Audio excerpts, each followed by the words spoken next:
चल दीदी, तुझे तेरे कमरे तक छोड़ देती हूँ, आजा।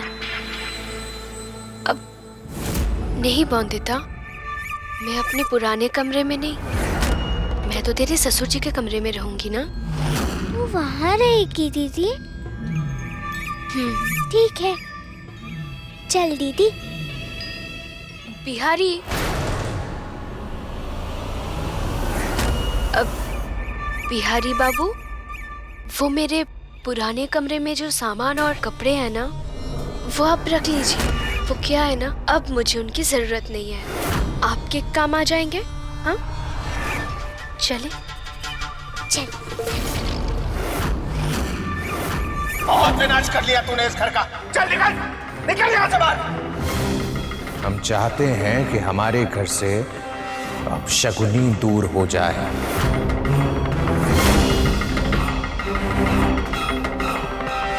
तू चिंता मत कर दीदी, नारियल की तरह है काका ससुर जी। ऊपर से सख्त है मगर अंदर से बिल्कुल नरम। मुझे भी बहुत गुस्सा करते थे वो पहले, पर धीरे धीरे प्यार से समझाने लगे मुझे।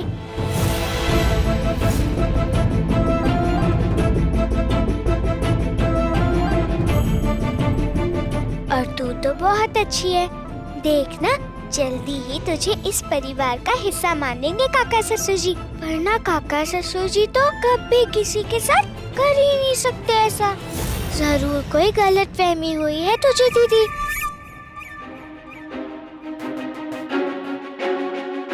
तू भी बहुत छोटी है बॉन्दिता, बड़ों की सारी बातें तू नहीं समझ सकती।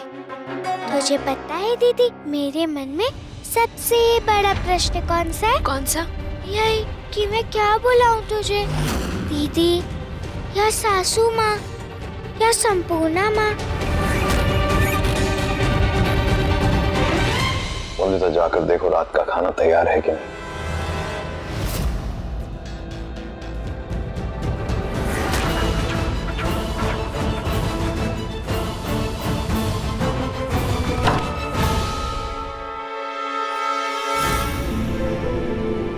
तुम जानती थी कि काका संपूर्णा की शादी बिहारी से करवाना चाहते हैं। इतनी जरूरी बात तुमने मुझे क्यों नहीं बताई बॉन्दिता?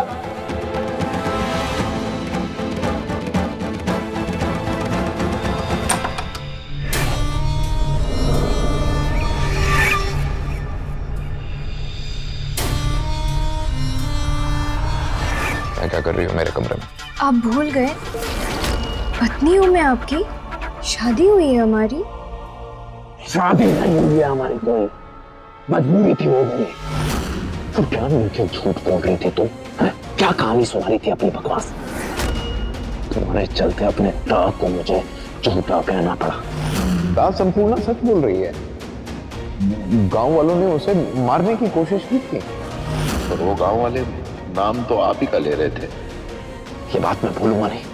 और हाँ, कान खोलकर सुन लो, नफरत करता हूं मैं तुमसे, नफरत करता हूं।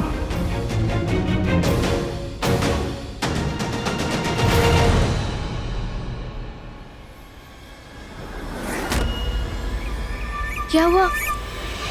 गुस्सा आ रहा है आपको? रुकिए, ये लीजिए, तोड़ दीजिए इसे भी। लीजिए।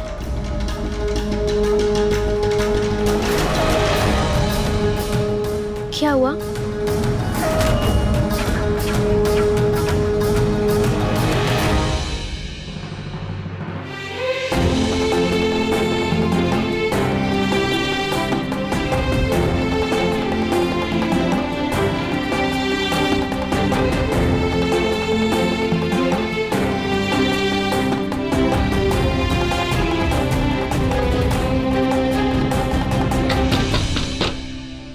बाबू, दरवाजा खोलिए ना, मुझे आपसे बात करनी है।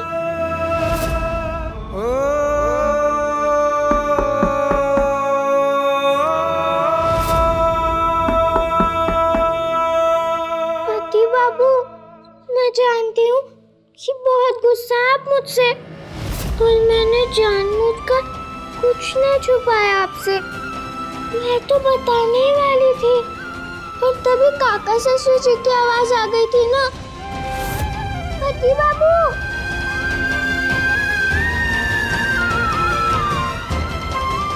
बहुत नाराज है पति बाबू मुझसे।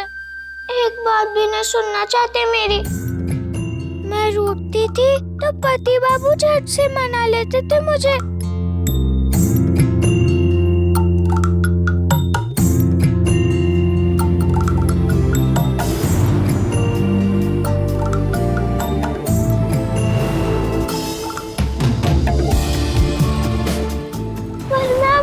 कैसे मना रूठे पति बाबू को? मैंने तो कभी पहले ऐसा किया ही नहीं।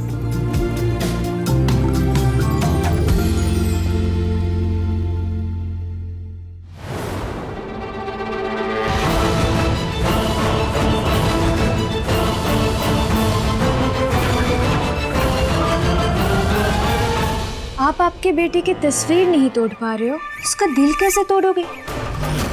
आज क्या हुआ देखा ना, आपके बेटे ने आपको गर्व से गले लगाया। क्या ऐसा कभी हुआ है पहले? इतने गर्व से कभी आपके बेटे ने आपको देखा है? नहीं ना? तो ये सब किसके कारण हो रहा है? मेरे कारण। और आप मुझे ही पूछ रहे हो कि मैं आपके कमरे में क्यों हूँ, मैंने नीचे ये सब क्यों किया, या फिर आप ये चाहते हो मुझे जो राज पता है मैं अनिरुद्ध और बंदिता को बता दूं?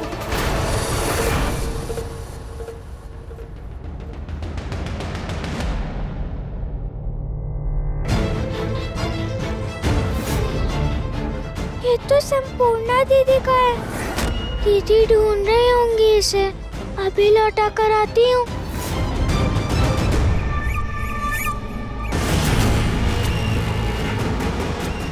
सोच लीजिए, उस रात का राज अगर मैंने अनिरुद्ध और बंदिता को बता दिया तो आपके बेटे और बहू जिंदगी में आपसे बात नहीं करेंगे। हमेशा के लिए रिश्ते तोड़ देंगे आपसे।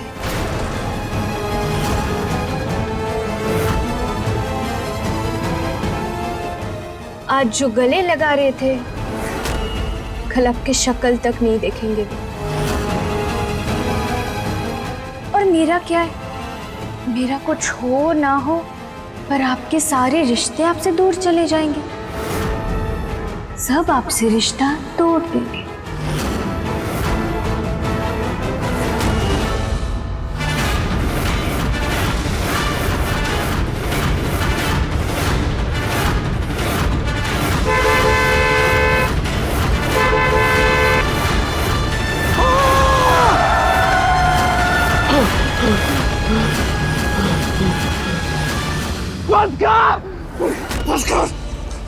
बस कर अपनी बकवास।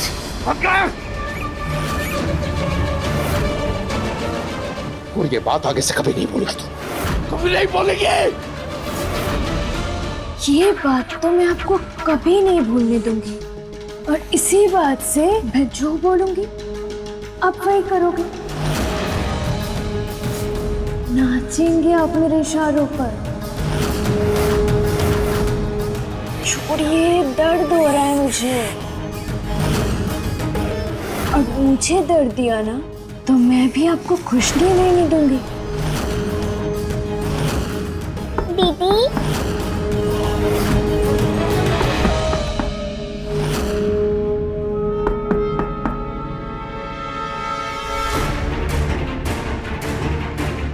बता दूं राज बंदिता को?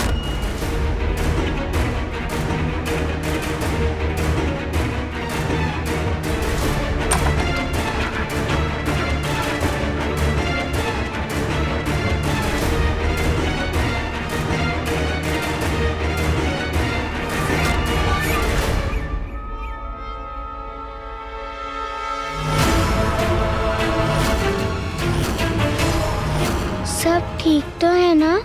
ससुर जी ने गुस्सा किया क्या तुम पर?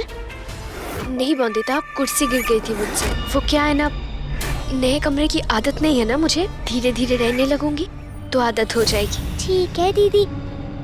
दीदी ये ले। तेरी चुनर की लटकन। और खाना तैयार है, तू आ जाना दीदी।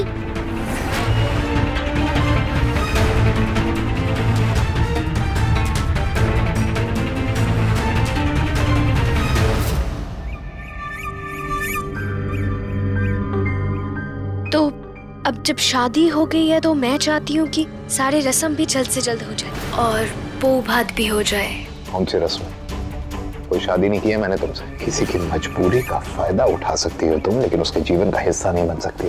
पर ये तो सिर्फ आपको पता है ना, सबको तो यही पता है कि मैं अब रॉय चौधरियों की बहू हूँ। और मैं ये चाहती हूँ आज के बाद पूरा तुलसीपुर ये जान ले। कल तक जो मुझे नौकरानी, अपशगुनी और न जाने क्या क्या कहते थे, अब से वो मुझे बड़ी मालकिन बुलाए। बड़ी मालकिन।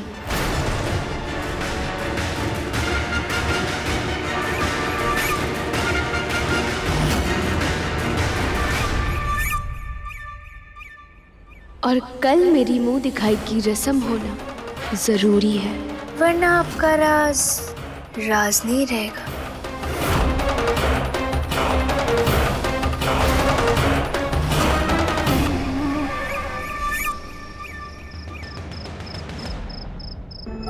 आप यहाँ बैठो सबके साथ दीदी।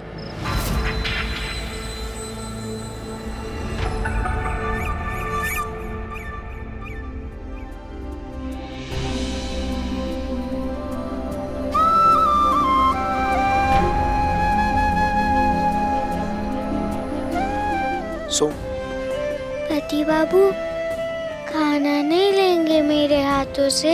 गुस्सा है क्या आप मुझसे? मेरी माँ कहती थी मुंह में ठंडा पानी भरो, कुल्ला कर दो गुस्से को। पानी दूं आपको?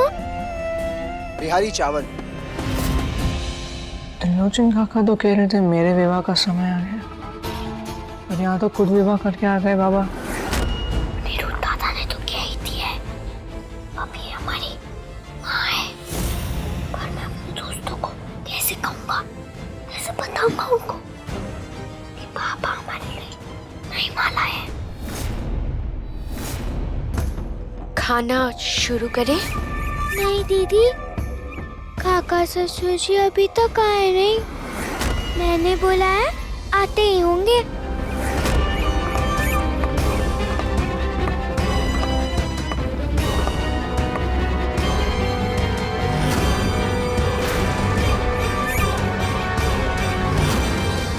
आज सबके बीच में एक बात रखना चाहता हूं कि संपूर्णा अब से इस घर की बहू है।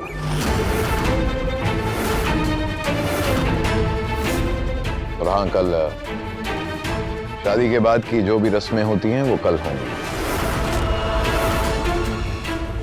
बिहारी, सारी तैयारियां कर लेना। जी, मैं कैसे? ठीक है बिहारी, तुम रहने दो, मैं किसी और से कह दूंगा।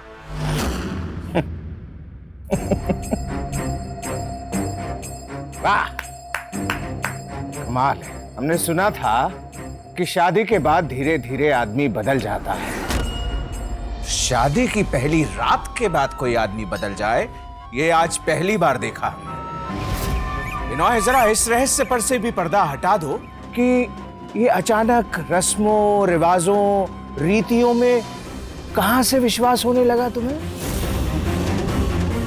मतलब ये हृदय परिवर्तन कैसे हुआ? एक बात कान खोलकर सुन लो बिनोय, कोई रस्में नहीं होंगी। नहीं होगा बहु भात, और कौन करेगा रस्में? वैसे भी किसके मन में लड्डू फूट रहे हैं सिवाय इस संपूर्णा के? किसी के नहीं। रस्में होंगी,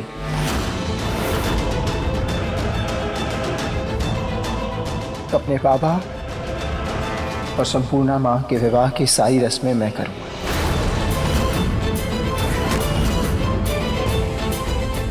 और मुझे नहीं लगता किसी को कोई समस्या होनी चाहिए। अब अनिरुद्ध, अगर तुमने तय कर ही लिया है, हम जो कहेंगे तुम उसका विरोध करोगे, तो फिर ठीक है, कर लो अपने मन की। वैसे भी अब यहाँ हमारी जरूरत किसको रही है?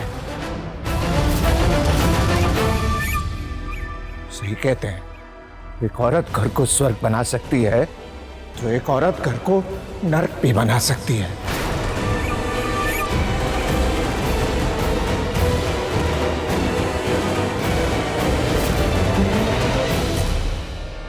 रुकिए काका ससुर जी, खाना तो खा लीजिए। खाने पे गुस्सा नहीं करते। अन्न का अपमान भगवान का अपमान होता है। आपने ही सिखाया था ना मुझे।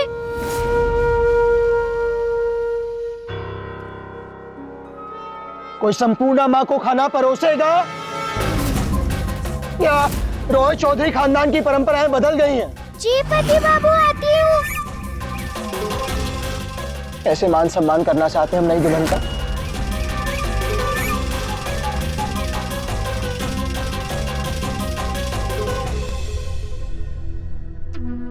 मैंने शादी कर ली है संपूर्णा से। एक भाई रक्षक और दूसरा भाई भक्षक ना होता।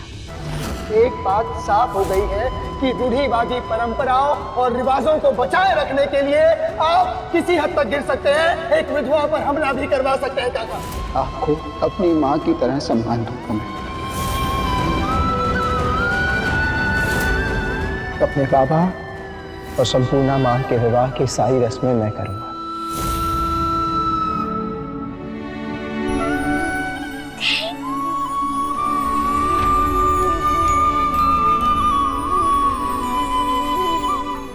अरे दुक्का माँ, आपने बताया नहीं? काका ससुर जी तो यहाँ बैठे हैं। आपको पता है दुक्का माँ, खाना भी नहीं खाया है इन्होंने और बात भी नहीं कर रहे हैं मुझसे। अब क्या करे छोटी सी बंदता, बताइए दुक्का माँ। खाना खा लीजिए ना काका ससुर जी। मेरी माँ कहती है गुस्सा अपनी जगह है, पर खाने पे से उठना अच्छी बात होती है क्या? अच्छे काका ससुर जी ऐसा करते हैं क्या?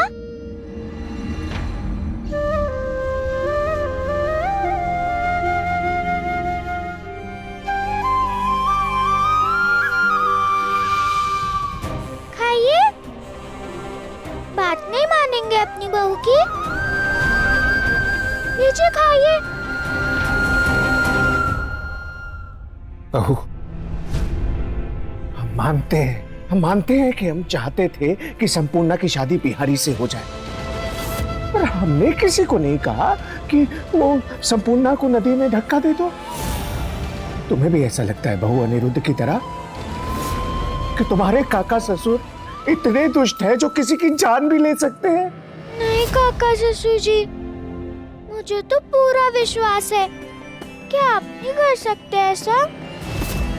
जरूर किसी को कोई गलत फहमी हुई है, क्योंकि मेरी संपूर्णा दीदी भी कभी झूठ नहीं बोलेंगे मुझसे।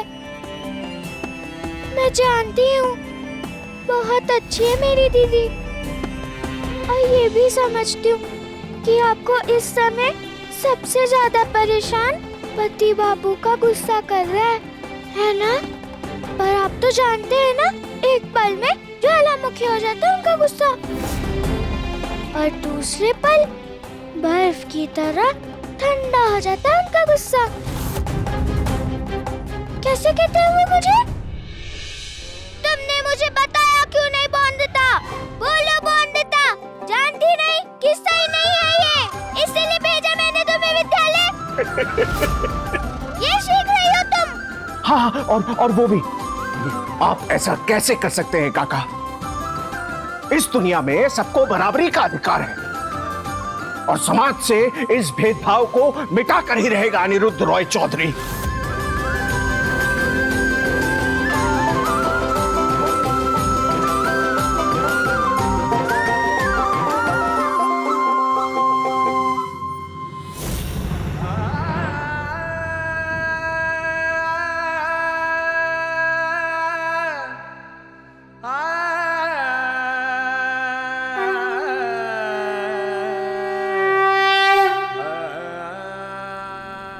काका ससुर जी, चिंता मत कीजिए, सब ठीक हो जाएगा और पहले की ही तरह। और देखना कुछ दिनों में खुद कहेंगे आप कि मेरी संपूर्णा दीदी जैसी अच्छी बहू हो ही नहीं सकती। वैसे ही प्यारी प्यारी बातें कहेंगे दीदी के लिए, जैसे मेरे लिए कहते हैं। काश ऐसा हो सकता बहू, काश वो संपूर्णा तुम्हारी छवि होती। और तजुर्बा है हमें, दुनिया देखी है, परख है हमें हीरे की और कंकड़ की। हम देख सकते हैं कि कैसे तुम इस घर के लिए रोशनी हो दिन की और वो रात का काला अंधेरा।